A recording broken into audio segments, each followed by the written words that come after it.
Welcome to Booked, where two guys tell you about the books they're reading. I'm Livia Snedden. And I'm Rob Olson. The book that we're going to be talking about tonight is An Anonymous Girl by authors Hendricks and Sarah Pekkanen.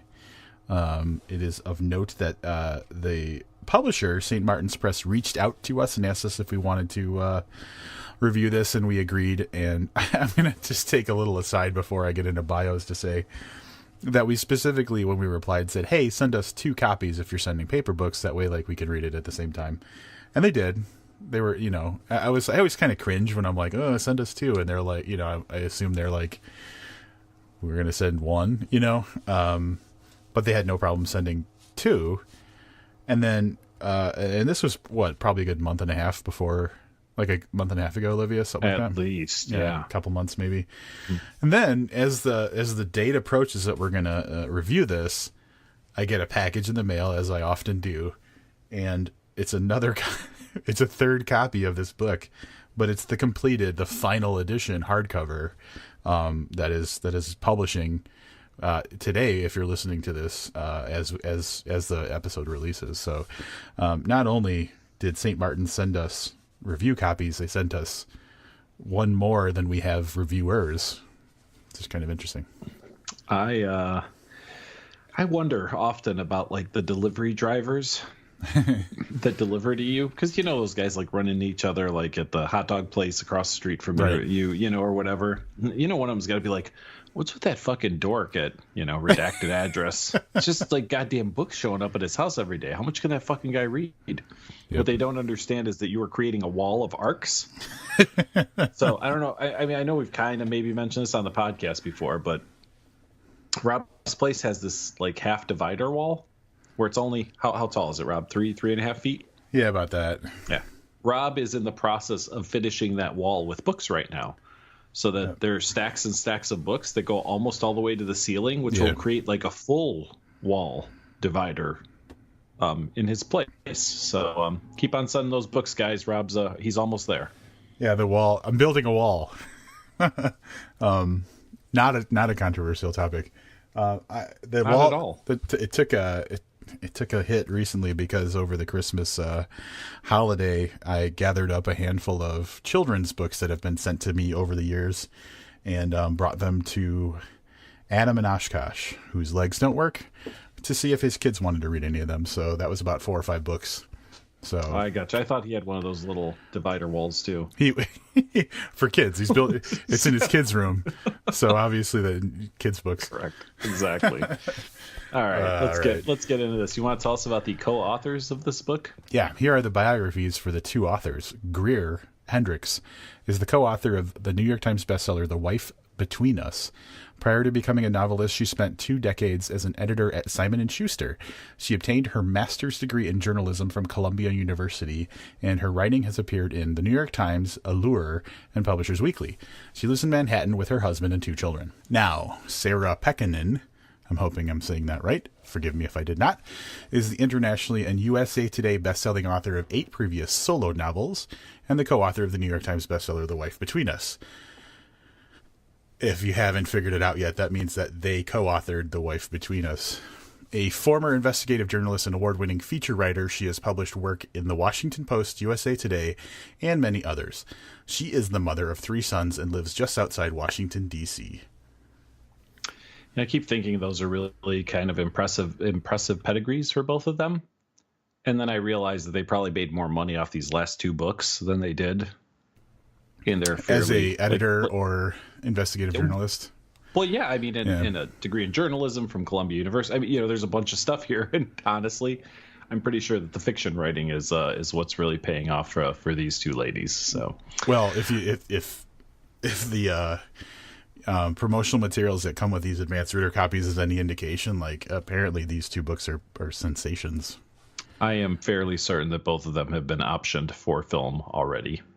So there you go. All right, here we go. Here's the synopsis for An Anonymous Girl. The next novel of psychological suspense and obsession from the authors of the blockbuster bestseller The Wife Between Us.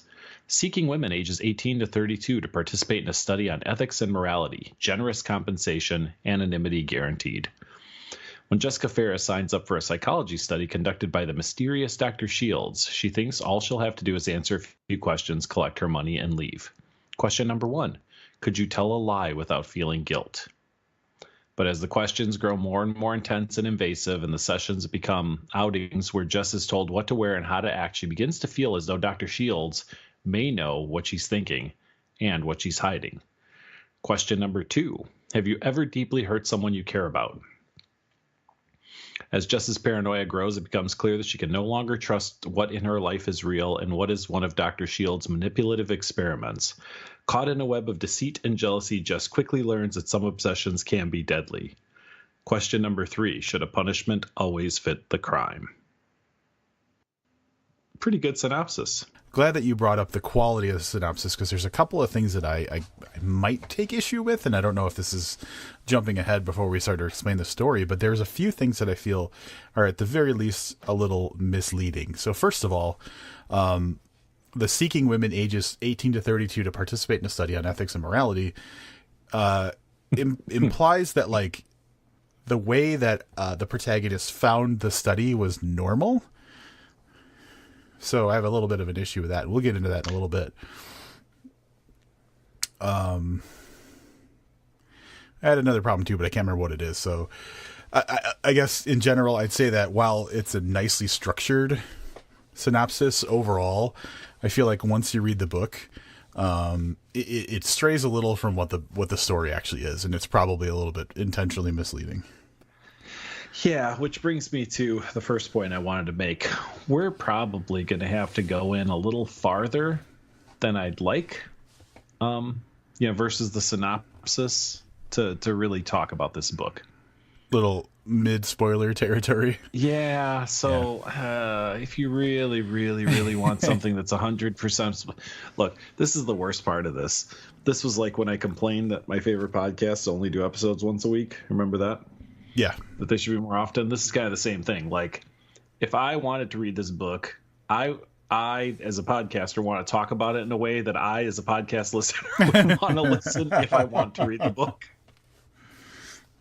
I feel like a lot of my problems are somehow easily correctable. I just refuse to put in the effort. So we're going to go a little deeper than the synopsis on this one, I guess, is all I want to say about that. All right. So let's just dive into story, and then we'll just kind of feel out, we'll bird box out like how far we want to go on this one. That's going to be a verb now where we have to kind of blindly feel. Anyway. I heard it. Yeah. So the book starts out with our protagonist, whose name is Jessica Ferris. We learn her, we discover her as Jess, who is, and we might have to talk about this first of all, because I didn't know that this was a profession at all, but she is a makeup artist who basically works for a service. She lives in New York City, and her service sends her to people's houses to do their makeup. Did you fucking even have any concept that could be a job? No, but you know what? When I read it, I wasn't surprised, because I feel like Uber has opened up doors that we never really thought about. Where there's like an app and you can do a job that you're qualified to do. Where a company puts you in contact with people, and her company, it's a little different. They have their own branded makeup and stuff. So I mean, this was a little better vetted than being like a Lyft driver. Right. But yeah, I mean, it's interesting. And when you think about it, I don't know if you've ever watched like a makeup tutorial on like YouTube. 0 time. Actually, it's funny. I never have, but a coworker of mine does a pretty successful YouTube channel where she reviews makeup, and I'm subscribed to it out of support, but I've never watched a video. I think I went down a rabbit hole one night and I watched a couple of them. And the first thing that comes to mind is that if you encounter a woman in public, it's rather deceptive if they've had quality makeup put on. Because I mean, these look like two different people. Yeah. And you know what though? We have a friend. I'm not going to say her name on the podcast, but I believe both of us are friends with her on Instagram that does some pretty terrific makeup stuff. And there are times where you can just see what the difference between quality makeup sure. You know what I'm talking about, right? I know what you're talking about.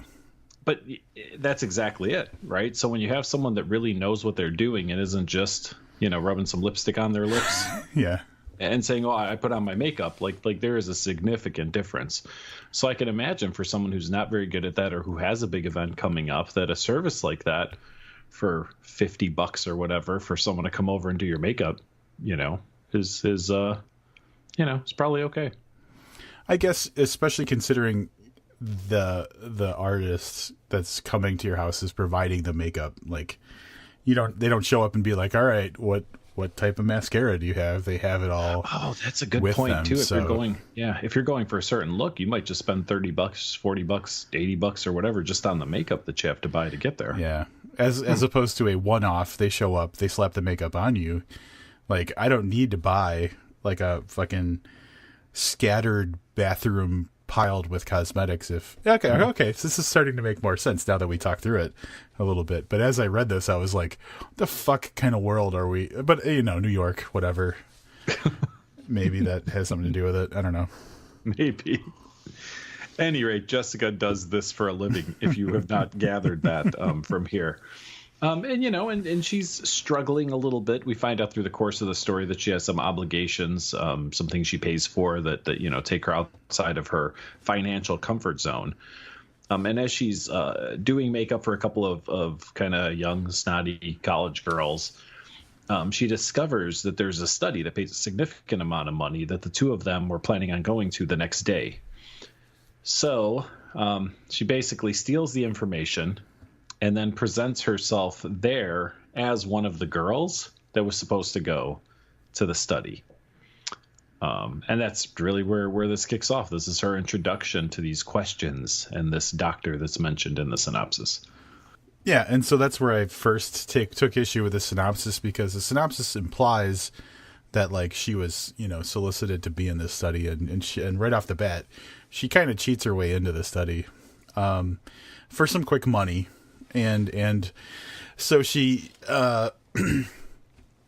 she shows up at the place and they're like, "Oh, you're not who we're looking for." And she's like, "Oh, they said they couldn't make it, so I'm coming instead." And they did a little back and forth like, "Ooh, should we take her?" And then they decided to take her. She goes up into this room, sits at a laptop, and questions appear on the screen that she then answers. There's a non-disclosure agreement that's assigned, and kind of a honesty agreement, where when you're answering these questions, you have to be 100% honest and forthcoming and all that kind of stuff. And then boom, these questions just start showing up, and I think it's presented as a survey or a study on ethics and morality right off the bat. Mm-hmm. And so naturally, the questions that Livius read in the synopsis are questions that are presented in the initial session. Could you tell a lie without feeling guilt? Have you ever deeply hurt someone you care about? Stuff like that. And she's answering them.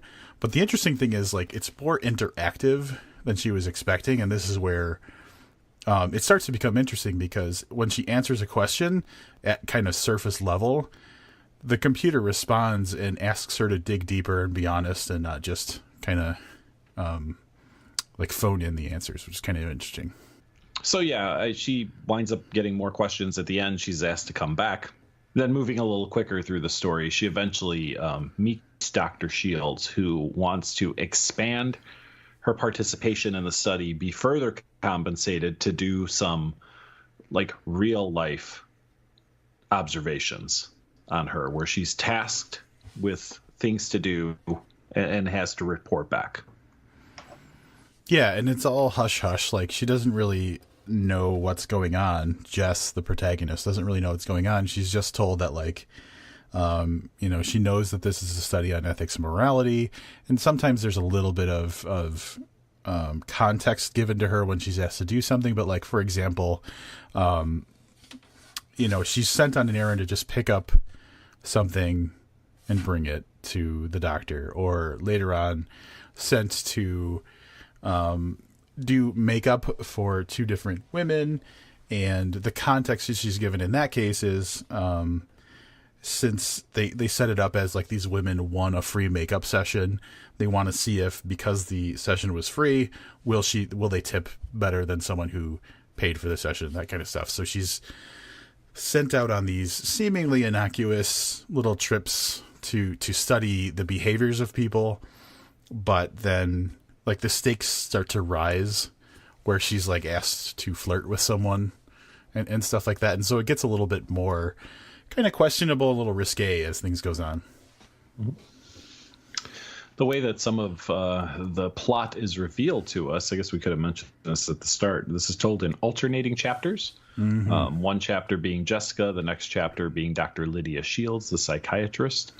So we keep getting interjections early on. They're very observatory, like right after she leaves the study. We have a chapter from Dr. Shields that talks about her behavior in the study. Things like how confident she was when she walked in or how long she took to answer questions. But it's clearly the observations of Jessica that we're seeing.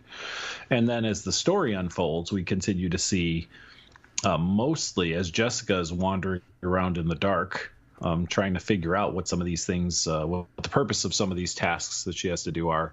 We're getting Dr. Shields on the other end, slowly revealing to us the purpose of Jessica's tasks, so to speak. The interesting thing about the alternating chapters is when we get to the Dr. Shields chapters, it's kind of a bizarre second person / like conversational tone. So she'll be like, you answered this honestly and I feel very proud of you, or something like that. So it's like, it's not second person, but it's got that like, you did this is how I feel. You did that, this is how I feel, kind of. I don't even know how to describe. I mean, like, it felt second person until there was this like, it was almost like a back and forth conversation with nobody. This is correct. Yes. Yeah. So it was a very unique approach to doing the Dr. Shields, or like kind of reflections on what just happened thing, but not in a way that was weird. Like it fit fine. The narrative flowed. It never took away from the pace or like, the telling of the story, but it was a very unique approach to like the other side of the interactions. Mm-hmm. I agree. And it's one of the things I really enjoyed about this book. Now, do you think that by and large, those perspectives were written by the individual authors? So, for example, Greer would write Jessica's parts and Sarah would write Dr. Shields' part, or vice versa? God damn it. That never even occurred to me once. I wouldn't say so, because I feel like the overall narrative had a consistency to it, if that makes any sense. Sure. So I wouldn't imagine that. Like, it wasn't like there was such a distinct personality of one versus the other. Mm-hmm. I don't know. That's the whole, like, so I don't. So one of the things that we've never done on this podcast is really talk to people who co-authored, like to both people who co-authored a book. So we had Rob Hart on. We talked about James Patterson, right, and the co-authoring process, right, for book shots. But I don't know that we've ever had like a good conversation. Like, what's that process? And I know that we don't typically, like, what's your writing process, right? Like, but it would be interesting to find out. And different people obviously would do it different ways, but it would be interesting to see how that works with two people working on the same story. Yeah, I think the closest we've gotten is talking to someone about, like when we talked to Brian Evanson about adapting Lords of Salem, because it was somebody else wrote something that he adapted. But right. Yeah, I don't think we've ever had a co-authoring, so that would be interesting to hear. Yeah, for sure. Before we move on, I want to tell you how I don't want to say tough, how weird it was to read this book over the course of the last week. While reading this book, I also watched a series, a YouTube original series from, are you familiar with Vsauce at all? Not even a little bit. So Vsauce has a very large following on YouTube for science-based, maybe. I guess they have 3 different channels. One of the ones I watch a lot talks about like weird like paradoxes and weird like math situations and stuff. And I would say a lot. I've watched a few of their videos. This one's an actual YouTube original, which there's obvious production money behind, but a lot of it is investigating things, a variety of things. but they do studies that reminded me of studies in this story. So it's like while I was reading this about studies, I'd put this down after reading, 5, 6, 10 chapters or whatever. And then I would go and watch something that had, and I'll give you an example. This is really weird. And probably about like a third of the way into the book, they mention a study called the Asch conformity study. Do you remember this one from the book? The students are shown a card with vertical line on it. And then on another card, they're asked to match up the size. They actually did this in the show I was watching. It was like the day before I read this part. Wow, that's really weird. Yeah. And on the flip side of that, as I was into the latter half of this book, I started watching the new Netflix original Y-O-U, in which there is a character who addresses the protagonist in the exact same way that Dr. Greer does the whole time. It's fucked up, dude. where he says, you came home this, the other day. So it was like really weird because at one point I'm watching you and I injected something from this book. I don't remember what I was. And I was like, oh, never mind. That's dumb. That's from the book I'm reading. That's not part. Like, I'm like, why is this happening? And I'm like, wait a minute. That's from a completely different medium story thing. So yeah, it was a kind of surreal week and making like correlations between the different types of media I was taking in YouTube, Netflix, and this book. So at any rate, sorry about all that. At any rate, all right. So, did you ever see that gorilla suit study thing? Yes. That's also this book too. Because that was mentioned in the book too. Since we're here, we might as well. So there's that, like the whole idea is, and it's explained in the book, is like, you're told, like you're prepared by saying like you have to count the number of times a basketball is passed or bounced or whatever in a video that's being presented, and it's a what is it called, like a preference bias or something like that, like a something bias. Yep. Anyway, the reality is like, and I'm ruining this for anybody who hasn't seen this. There's what you're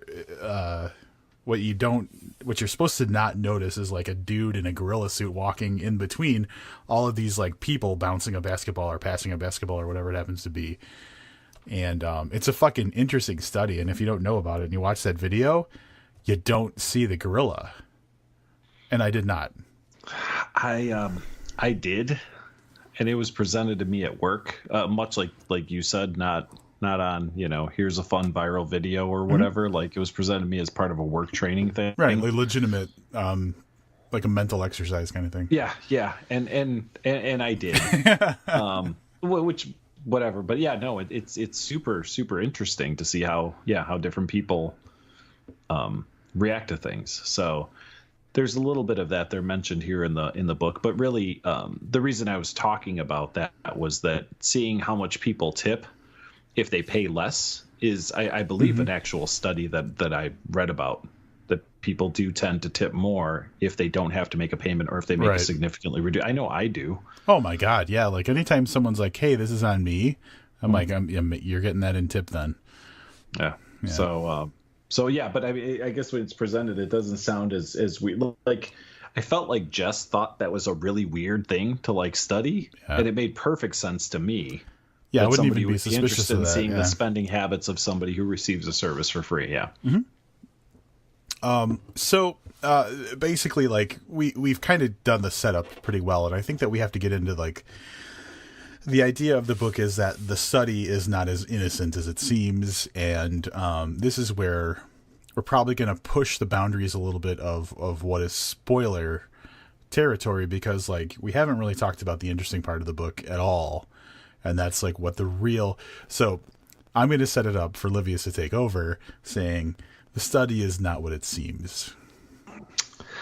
Right. There's an additional integral... God damn it, why can't I say that? Integral character in this, and his name is Thomas. He is Lydia's husband.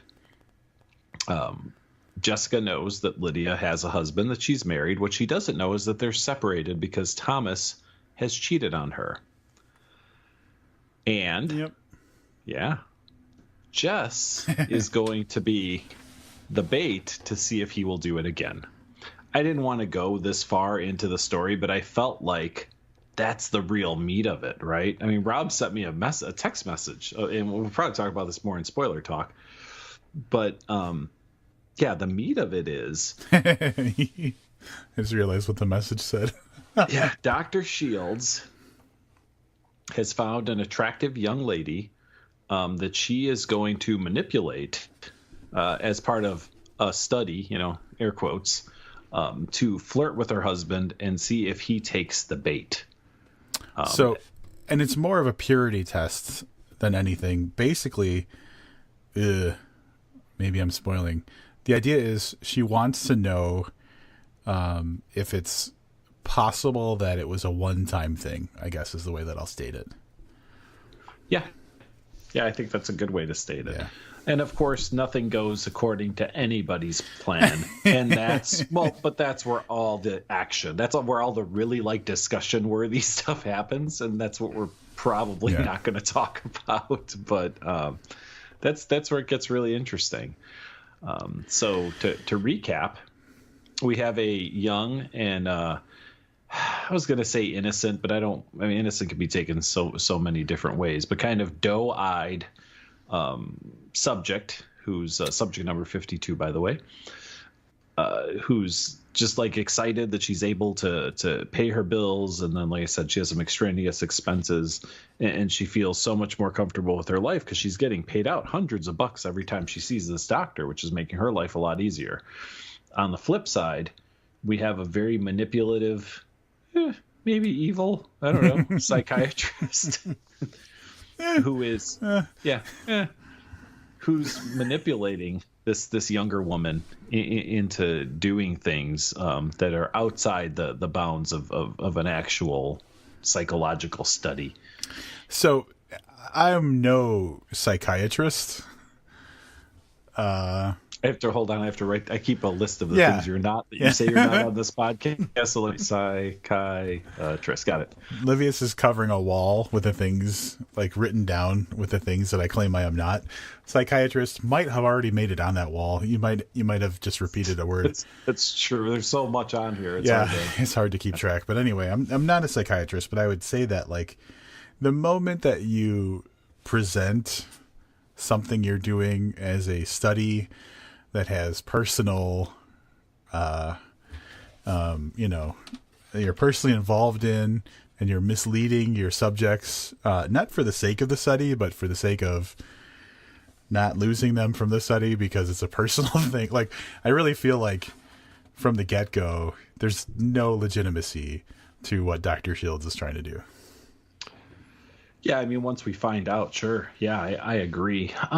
It's tough. We didn't talk about her a lot as a character. So she is very well put together, very successful. She's the kind of woman that other women envy because of her poise and her fashion sense, but her appearance, and she's an intimidating person. So she's in probably the ideal situation to manipulate Jessica. The thing is that you wonder about this stuff, right? So yes, in a perfect world, somebody who they probably take the Hippocratic Oath, right? I would imagine psychiatrists, they're doctors. They're right? doctors, yeah. I think because you have medical. Sure, let's just go ahead and say that happens. Well, you know what, she would have to, right? Because she can prescribe medicine, right? So yeah. So, but I don't know, man. How easy is it to cross that line? Either in just disclosing someone's information in a conversation with a friend or a loved one, or using it for more malicious. I feel like that's something we're going to explore in depth in spoiler talk. Yeah. But talking about Dr. Shields, one thing that I think that was very important to the character of Dr. Shields, especially towards the beginning of the book, is that she's very magnetic. She's got kind of a personality that you are drawn to. And it seems like she's kind of larger than life. And so for our protagonist, Jessica Ferris, she's drawn to Dr. Shields because she's very successful and all the things that Olivia said, but also because she's got this personality that just kind of sucks you in. And that's kind of a big part of the character throughout the majority of the book is that she's the did you watch The Office much? I saw the entirety of The Office, yes. So she's got kind of a Robert California thing going on. Where, like, you know what I'm saying? Where, like, they're interviewing him for the first time and they're, like, even having a hard time speaking because they're so intimidated by him. Yep. And then he just, like, deadpan, like, looks at the camera. And, like, even you as the watcher are, like the viewer are a little bit like, oh, Robert California's looking at me. She's got that kind of larger-than-life personality is what I'm trying to get at. She certainly does. I think plot-wise, we're probably going to have to cut it off there. So we have a cheating spouse, a manipulative, evil genius psychiatrist, and then our protagonist, doe-eyed Jessica, who, although she sleeps around a little bit, really seems to be a little naive in the ways of the world. Yeah, but that's what millennials do, right? I don't Sleep know. around a little bit, sure. I don't even know. What is a millennial? What age is a millennial? I think they were born in the early to mid 80s. So it goes that far back. I missed being a millennial by about 5 years, I think. Oh, all right. Ooh, yeah. It's older than I think when people say millennials. Like, I don't think 35. Well, there's a comedian who I can't remember her name. Anyway, but she has a comedy, like a special on Netflix called Elder Millennial, and I think that there's like the 80s millennials and then like the 90s millennials, and there's some serious differences between them, but gotcha. Anyway, whatever. I'm getting down. I got bored listening to myself just saying that, so we should probably do some spoiler talk and just get the juices flowing again. Further discussion on this book is going to happen in spoiler talk in the event that you're a first-time listener or you don't pay a lot of attention to our other episodes. Spoiler talk happens over at our Patreon page, patreon.com/booked, where every contributor, even at the level of $1 per month, gets to hear spoiler talk if and when we do them. So spoiler talk will be where we could talk about anything about this book. They've been as short as 8 or 10 minutes, and they've gone as long as 43. I think 43. Is that the right? Am I saying that right? It was over 50, but there you go. Yeah. I only paid attention to 43 minutes. Demon Theory. Demon Theory, correct. So we're going to go do that now while it's fresh in our minds. There will not be any time taken away from you, as we will... God damn it, I'm doing this terribly tonight. Fuck. You won't notice that we're gone, but we're going to take a few minutes to talk about The Anonymous Girl over at patreon.com/booked. All right, we're back from our spoiler talk over on Patreon. And I just want to say this was one of the more substantial spoiler talks. I think we say that every time, but here's the thing. Livius and I discovered how much we disagree about this book over in spoiler talk, and you're going to hear the results of that in our wrap-ups. But it's interesting to see, like, we were pretty on pace with each other in the non-spoiler part. Spoiler talk really exposed like the deeper meaning, and I think that's the value of spoiler talk, is like the gloves comes off and it's just like whatever we want to say we can say, and that's where like the true like feelings about a book come out. So it's gonna sound like such a shilling for money, but like $1 a month, you're gonna get at least a few spoiler talks every month, so you're talking 33 cents to hear us talk about our true feelings about this book, Anonymous Girl. With that, I'm going to ask Rob to kick off the wrap-up. All right. I was a little dubious about... So I'm always dubious when we have a book that we did not seek out. And like I said in the beginning, Anonymous Girl was something that was... St. Martin's Press reached out to us and said, hey, we want you to review this. And so we said, absolutely. We've been doing more of that. Like I mentioned on the end of the year kind of review episode, we've been doing a lot more ARC reviews from the big five presses and everything. So this is kind of a continuation of that. However, when we go into something like that, it's a rare occasion that we know the author is going into it. So this was a very big question mark. Kind of like the girl in the woman in the window, I think, the AJ Finn book that we read last year. Mm-hmm. We didn't have any kind of understanding of the authors or their work or anything, and it definitely felt like a much more mainstream book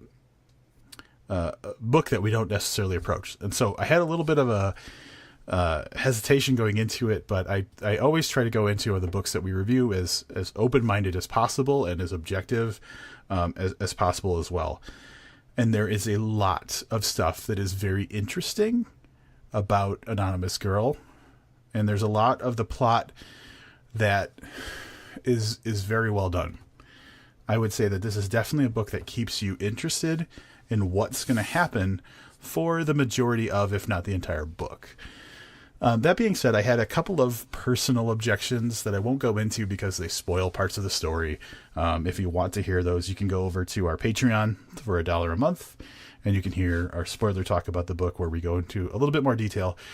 There were some objections that I had about some of the fundamental plot points, as well as some of the characteristics of individual characters that took away a little bit of my enjoyment of the overall book. That being said, I think that it's an easy book to enjoy, and I think that the average reader would get a lot out of this. But I'm not here to give a rating for the average reader. I'm here to give a rating for me. And overall, even though I found it to be a pretty, a surprisingly well-written book, and a pretty unique kind of approach to a plot, the objections I had took away from that. And so overall, this is going to be 3 stars. Rob talked a lot about what happened over on Spoiler Talk on Patreon, and I'm going to chime in there. Contentious, I would say. Not that Rob and I got into arguments or whatever about it, but man, did we see some things differently in this book, and I'm really surprised. Rob was surprised. I'm surprised. Maybe for different reasons. Rob thought I was going to be a little more on his side about this, and I don't know. It's a little weird. But at any rate, here's what I think. I think that there is a compelling plot and some really compelling characters. And a couple of things I did mention over in Spoiler Talk, which I can do here. I think the dynamic between Dr. Shields and Jessica, and more from Jessica's standpoint, is really interesting. She has this person that she's intimidated by, but also kind of craves their approval. And it creates, for me, it was a very enjoyable dynamic between 2 characters. I felt like these characters rang fairly true, Jessica and Thomas, and then Dr. Shields. But Dr. Shields, like a normal person's reaction if they had abilities beyond what the normal person does. And in this case, those are her abilities, but those are her abilities to understand how people will react to things and how to manipulate people, essentially. So again, I'm not sure, if that's what would happen with like a really talented psychiatrist in real life, but this isn't real life. This is fiction. So our villain, so to speak, in this book was also fairly compelling for me. As Rob said, a super readable book. The alternating chapters, it was weird because with the alternating chapters, at first I just wanted to get back to Jessica, while Dr. Shields was still kind of like this anonymous, like omnipotent type voice. The first few, I wasn't really that interested in what she had to say, and I was like, all right, let me get through this chapter and get back to Jessica. But as the book advanced, I found myself looking forward more to Dr. Shields' chapters than to Jessica's. And maybe that's because she's the only one that could really reveal anything for us. Not that Jessica doesn't discover some things on her own, but really I think the revelations all come from Dr. Shields. So I enjoyed her half of the book more and more as the book progressed. I hate to say this. I feel like, God damn it. So you may have to tell me if this is too much. So, I feel like the target audience for this book is women. So it's like Rob said, I have to take what I thought about it, not think about who I think the target audience was. As Rob said, maybe the average reader. I'm going to say target audience. And I think we're kind of talking the same people there. I don't know how they're going to do with it. I felt like I understood some of the issues that people had and some of their motivations for doing things. But then again, this book is really told through the eyes of two women whose experiences I cannot begin to understand. So with all that said, I still really like this book. I'm going to give it 4 stars. All right. Interesting that you say that. And I don't know if you did this, Livius, but I did kind of peek into some of the Amazon reviews. I did not. I didn't get a chance to. And overwhelmingly positive so far. I mean, here's the thing. The book releases the day that this episode airs, and so anybody who has already read the book received an advance copy.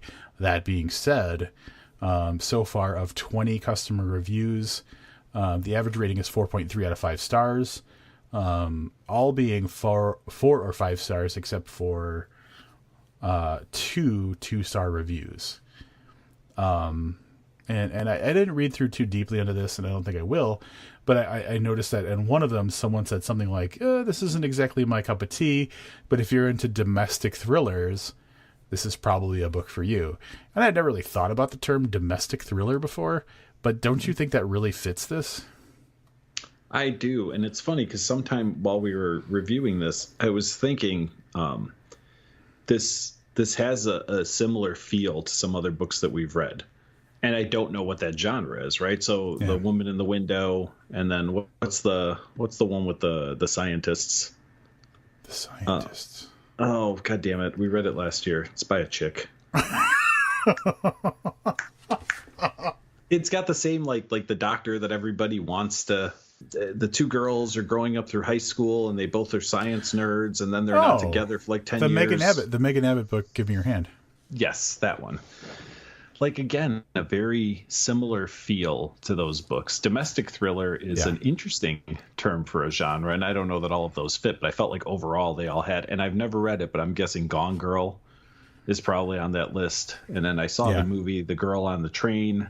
Mm-hmm. Is probably on that list. You know what I mean? Right. So, like, it seems like, domestic thriller, and it's wildly successful. At least the movies are, and I'm guessing the books are as well. So, but sure. Domestic thriller. Sorry, that is an interesting genre. And then if you want to look at like statistics in general, I think that like something like 66, 70, 75% or something of people who read are women or something like that. Mm-hmm. So like the average reader is a woman. So that kind of fits too. But I see where you're going. Like the Gone Girl in the window, or I'm sorry, Woman in the Window, like that type of that's I would categorize that as domestic thriller. Give Me Your Hand, the Megan Abbott book, fantastic book. Also fits probably into that as well. Mm-hmm. Yeah. So that wraps up our second book review of the year, man.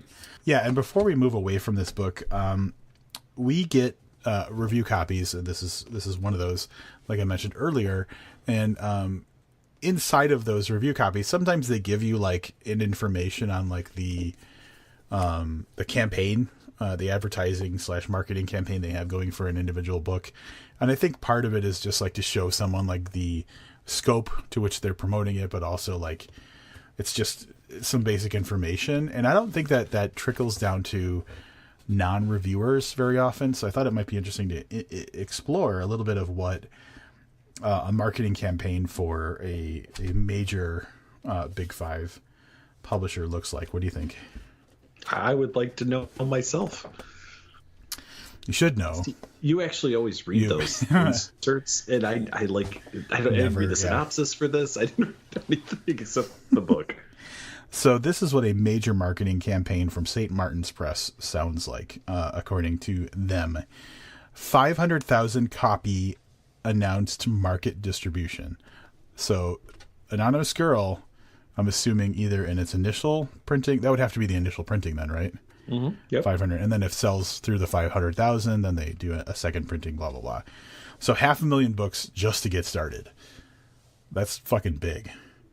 10-city author tour, national broadcast publicity, national print publicity, online publicity, national advertising, pre-publication advertising, I don't know what this means, but IndieBound white box mailing. So I know IndieBound is a company that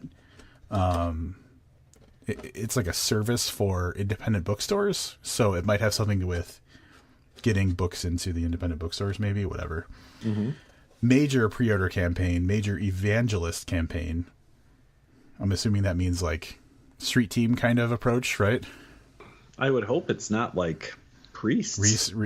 Priests. Influencer campaign, Buzz Books promotion. We'll have to look into that. Buzz Books, capital BUZZBOOKS, all one word. Trade advertising, social media outreach, tiered ARC distribution. That's advanced reader copy distribution. Tiered ARC distribution, so like multiple tiers of distribution. Maybe that's why I got 2 copies of the same book. Maybe that's what. Early reader review campaign, extensive NetGalley campaign. For anybody that's listening who doesn't know what NetGalley is a website that will help publishers distribute electronic advanced reader copies of books to people. That will make it really, really difficult for you to read an ebook, which should be the simplest thing in the world. That's what NetGalley is. Fuck NetGalley. Yeah. Email marketing and Bookstagrammer campaign.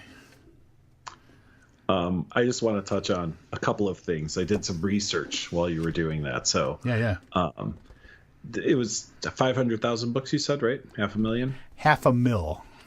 So let me ask you a question. How many bookstores do you think are in the United States? 1,000? Oh, Jesus. Okay.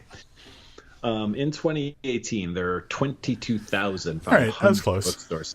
Yeah, so I mean, you were in the right. Yeah, you said 1,000 somewhere in there. The word 1,000 was in there. Yeah. Yeah, so that's roughly 20 per bookstore, and I'm guessing that's going to vary, obviously, right? So a smaller bookstore may get 10 copies, and a Barnes and Noble gets 40 or something. So I was really surprised by that. I was just trying to think like how much is 500,000 when you really think about physical books, and you have to imagine that 50,000 of those go directly to Amazon, right? And just for them to ship out. So, but yeah, it is impressive the amount of stuff that they do. The other 2 other thoughts.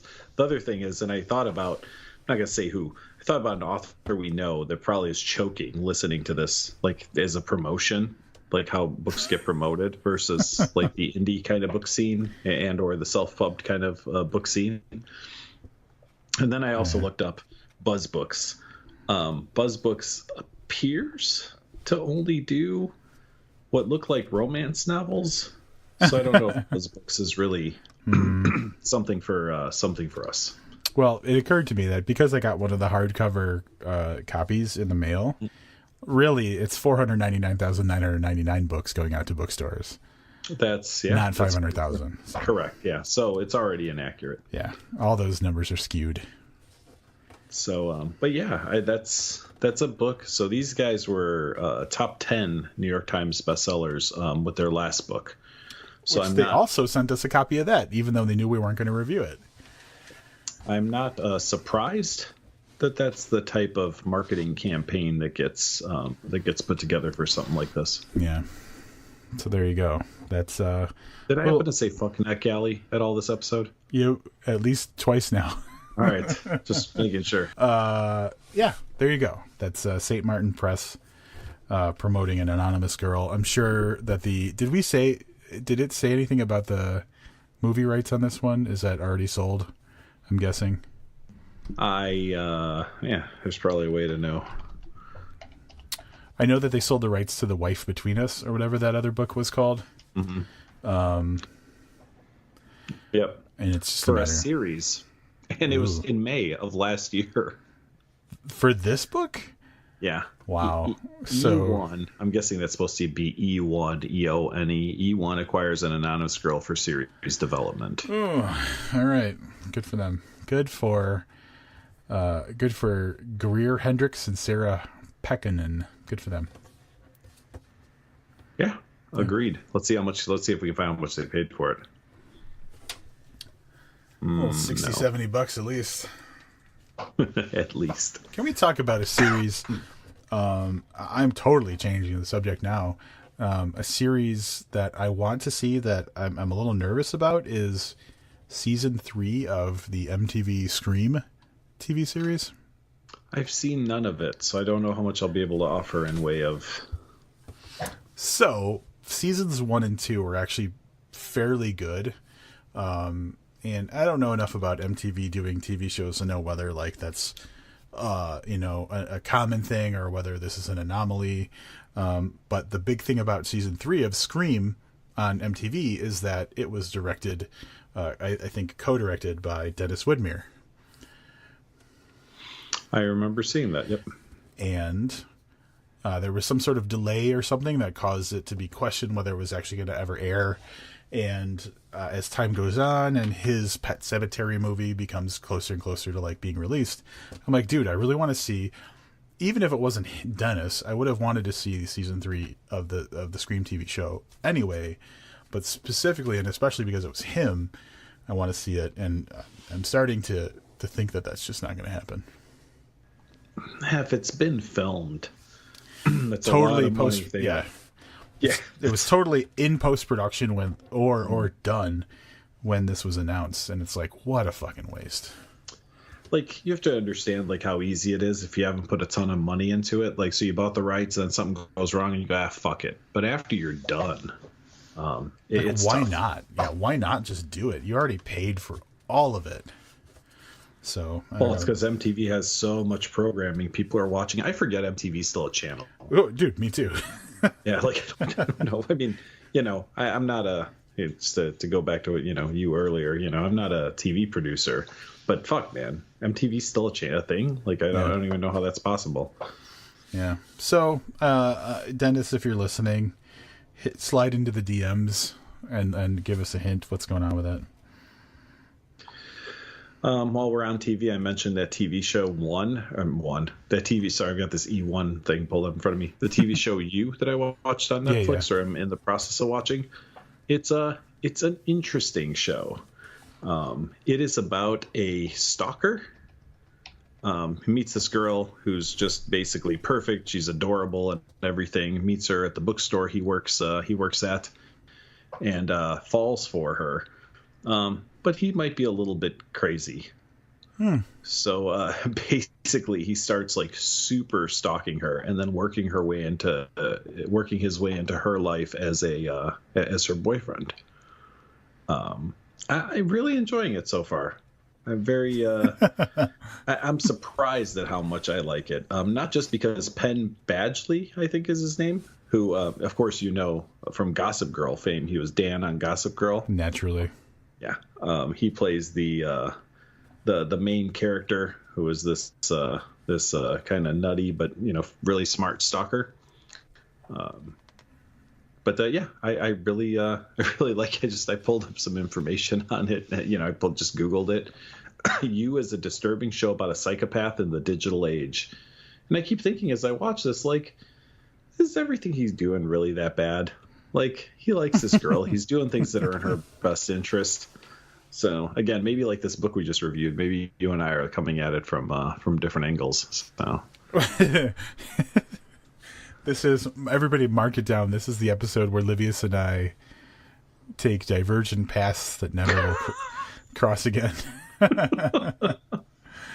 in a weird, like, in a direction, like, I would have thought the opposite. Like, I feel like at the outset of this review, before we started reviewing it, in my mind, I was like, I'm going to take this road. Livius is going to be with me.